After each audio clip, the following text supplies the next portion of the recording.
to heal the long-standing internal divisions.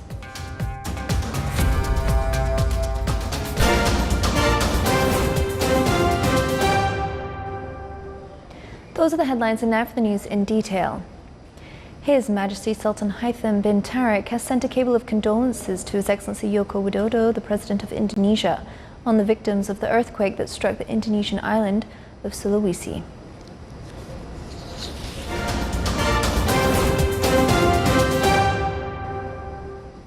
Based on the national campaign for immunization against COVID-19, the second dose of the vaccine is scheduled to start tomorrow, Sunday the 17th of January 2021, for the same target group who has received the first dose in the past weeks. More details in the following report by Abdullah bin Ahmed Al-Rubai. In line with the schedule for the implementation of the national campaign for immunization against COVID-19, the second dose of the vaccine targeting the same target groups receiving the first dose in the past weeks was scheduled to begin tomorrow, Sunday, 17th January 2021. The Minister of Health confirmed that as per 15th January 2021, a total number of 24,204 people received the first dose of the vaccine. The first phase witnessed a marked turnout by the target groups, achieving the desired coverage as planned. That was a result of significant efforts made by the stakeholders at the central level and in various governorates to overcome challenges at the level of planning and implementation in the field. In addition, this performance reflects the extent to which the community is aware of the importance of the vaccine and reflects the value of activation of individual and community responsibility in response to the COVID-19 pandemic. The most important thing to emphasize to ensure that the immunization process proceeds successfully during this phase is the need to get the second dose of the vaccine on time in order to obtain the desired effect. The targeted person needs to bring his or her immunization card for the second dose, data to be entered in the same card. The target person will be reminded of the second dose by text messages. It's worth mentioning that Ministry of Health, after completing the second dose of the current target group, will continue the first phase of the campaign at intervals so that it will update the targeted groups and announce these categories and the schedule for the vaccination of these groups during each period through various media channels. Abdullah bin Ahmed Al-Rubai, Sultanate of Oman Television, Muscat. The Royal Opera House Muscat will reopen its doors to the public starting from January 17th.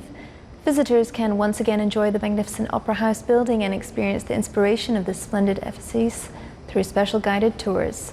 The Royal Opera House Muscat has prioritized the health and well-being of visitors and staff with a strategic approach to safeguarding these in every part of the building, following guidance from the COVID-19 Supreme Committee.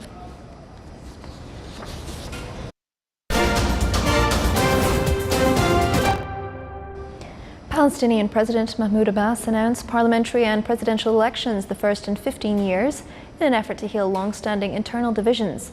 The move is widely seen as a response to criticism of the democratic legitimacy of the Palestinian political institutions, including Abbas's presidency. It also comes days before the inauguration of U.S. President-elect Joe Biden, with whom the Palestinians want to reset relations after they reached a low under President Donald Trump. According to a decree issued by Abbas's office, the Palestinian Authority, which has limited self-rule in the Israeli-occupied West Bank, will hold legislative elections on May 22nd and a presidential vote on July 31st.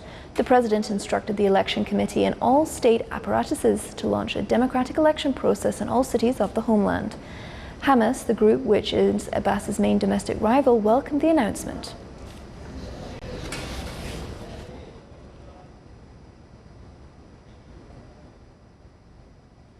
Rescuers scrambled to find buried survivors today after a powerful earthquake on Indonesia's Sulawesi island killed dozens, injured hundreds, and left more feared trapped in the rubble of collapsed buildings as monsoon rain lashed the disaster-struck region.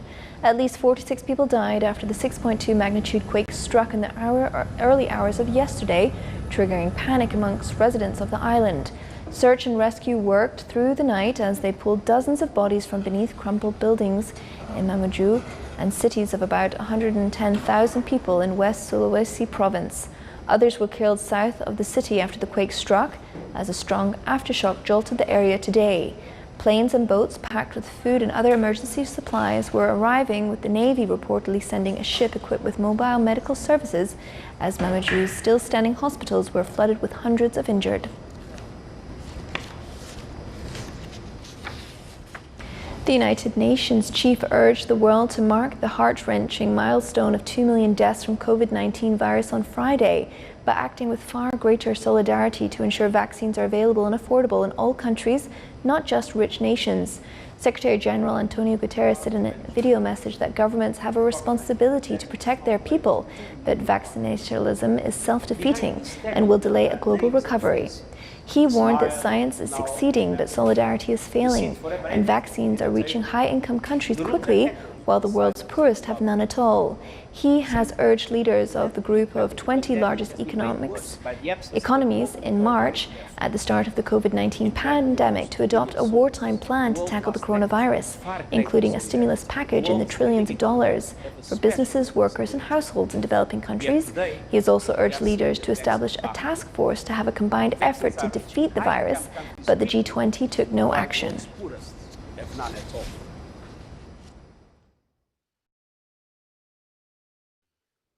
Some countries are pursuing side deals, even procuring beyond need. The novel coronavirus has killed more than 2 million people since the outbreak in December 2019. At least 93.9 million cases of coronavirus have been registered. Of these, around 57.89 million are now considered recovered. Yesterday, 15,402 new deaths and 747,572 new cases were recorded worldwide. The United States is the worst affected country, with 392,139 deaths. After the US, the hardest hit countries are Brazil, with 208,246 deaths, India, 152,093, Mexico, 139,022, and Britain, with 87,295 deaths. Europe overall has 653,087 deaths, Latin America and the Caribbean, 545,472, Asia, 229,620, the Middle East, 93,399, and Africa, 77,626 deaths. Still to come in our news bulletin. Officials from the government and universities in Oman started a plan to eradicate the Parthenium plant from the governorate of Dhofar.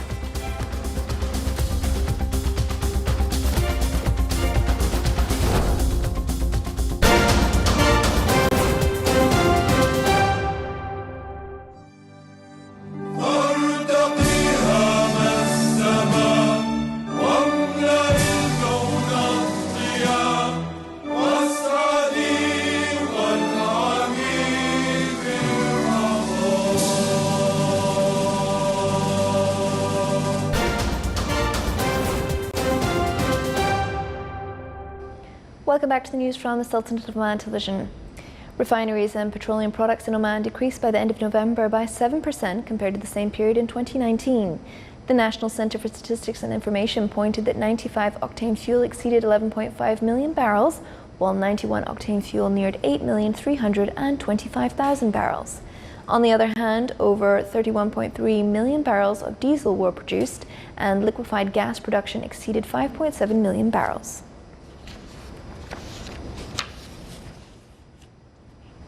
The Ministry of Commerce, Industry and Investment Promotion launched a new service to register intellectual property rights in the Invest Easy electronic platform as part of the new services that will be released in the future, as per the Ministry's plan. On the other hand, the Ministry stated that the number of commercial establishments that renewed residency for foreign investors online during the period from June to December 2020 reached 1,613 establishments. The Ministry reported in its weekly report that the number of certificate of origins issued from local products exported to GCC countries and Arab countries exceeded 55,000 in 2020. Coinciding with the Sultanate's celebration of the Omani Environment Day, the Environment Authority, in cooperation with a number of bodies and institutions, organised a campaign to clean beaches of Romani turtles nesting in Masira Island in the governorate of Sharqiya. More than 100 campaign participants removed various kinds of waste and plastic trash, which would harm the environment and affect the marine life.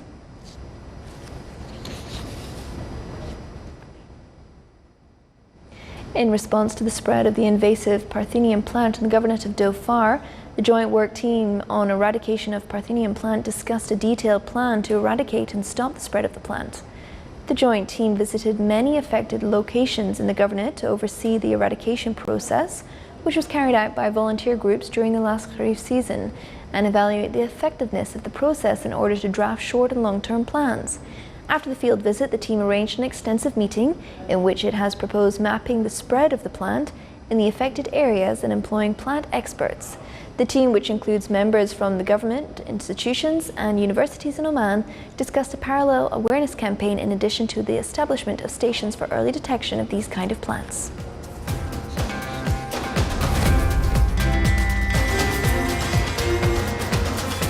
This is the Sultan of Oman television. Before in tonight's bulletin, here are the main points once again. His Majesty Sultan Haitham bin Tarik condoles President of Indonesia on the victims of the earthquake that struck the Indonesian island of Sulawesi.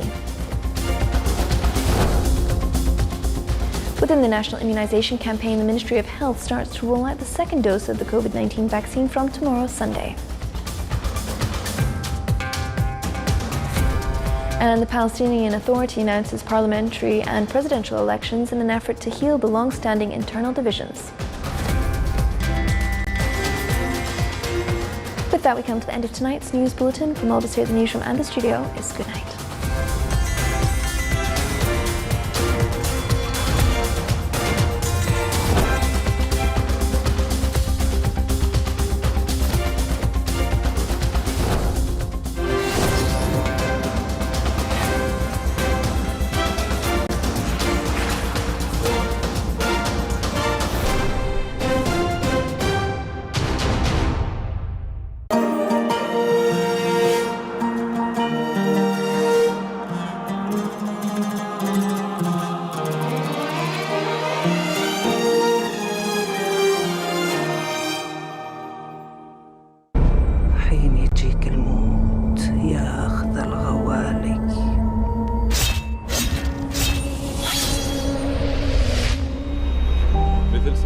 تلوح لي من بعيد، مسيونة وحسنها يجرح كأنها نصل صيد. من تبتعد تحسر على حالي. انكتب عليك اليتم يا جدة.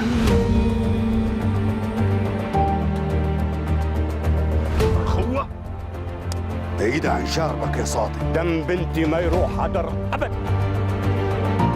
أنا أدري أمك الولود ما يحبك، يلون عليهم مثل سباع الليل، تنهونهم كلهم، ما ودي تخلي منهم لا صايح ولا فزاع. انت ودك تجناني يا ولد؟ على هونك يا شيخ، على هونك. القوة اللي ما يزينها العقل ما يهابها العدل.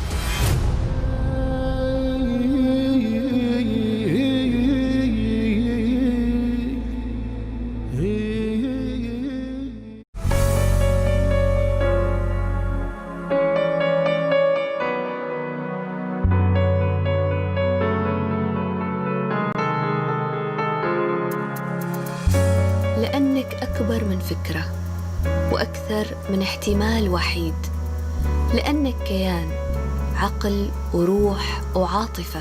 اخترنا لك التقاطات غنية ومتنوعة في مختلف المجالات، ومشاهد من الذاكرة للخطوات اللي قطعناها في بداية الطريق، المليء بالمصاعب والتحديات، واللي بالرغم منها واصلنا المشوار. كيان على تلفزيون سلطنة عمان في هذه الأوقات.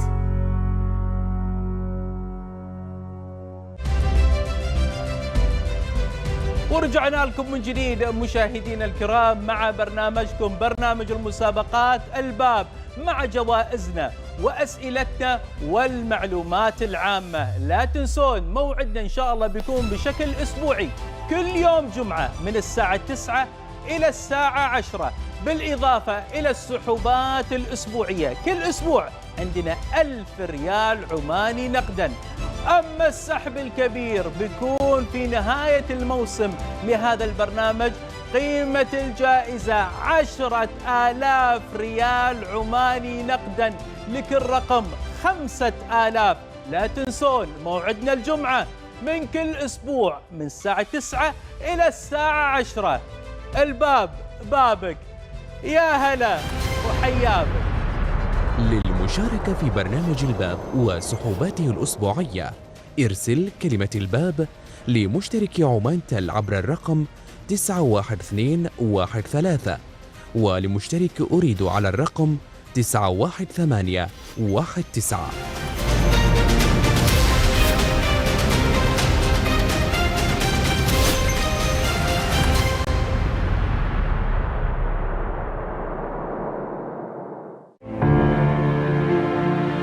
غلطة عمري، الغلطة اللي دفعتي لي ثمنها غالي، بس الثمن ده خلاني أعرف قد إيه أنا بحب. اللي بيحب ما يخونش. أنا مش أخوكي، فبوس إيدك ما تفضليش تقولي لي إن أنا أخوكي. أنا في مواضيع الحب والمشاعر دي أكمل معاك لحد آخر نفس، إلا في حالتك دي. طارق انتهى من حياتي خالص، بس مش بالطريقة اللي هو قررها، لا. أنا اللي بجري وراكي، أي مكان بتروحي فيه بجري عليه. أنا عمري ما هكره عمر، وعمري ما هنسى كمان إنه جرحني. نقطة ضعف، مين ما عندوش نقطة ضعف؟ أنا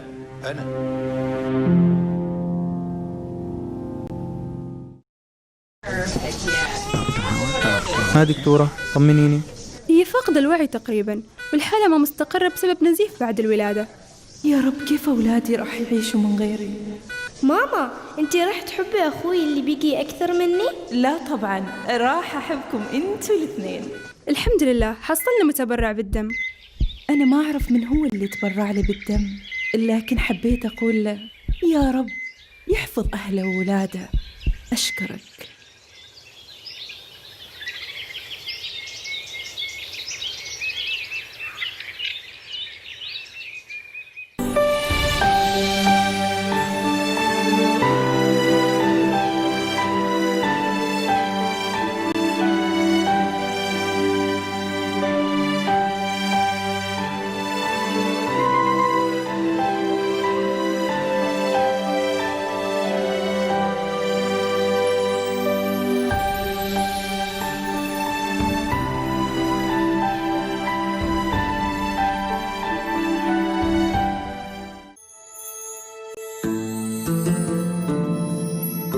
من النفحات العطرية الأولى للنهضة المباركة،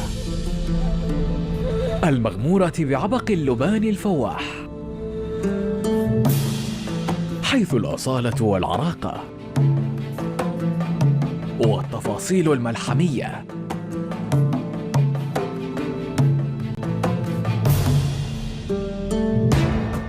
التي زخرفت الأمجاد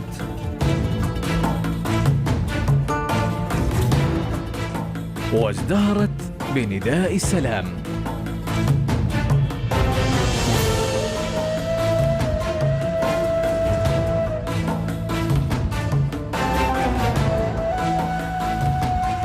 والذي حمل العمانيون رايته إلى أقصى الأرض، يجوبون بحارها ويطوعون جبالها منذ الأزل، اعتزاز شموخا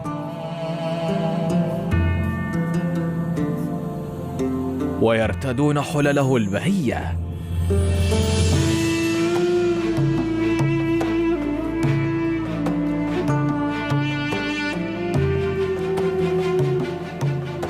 الممشوقة بالفخر والإباء.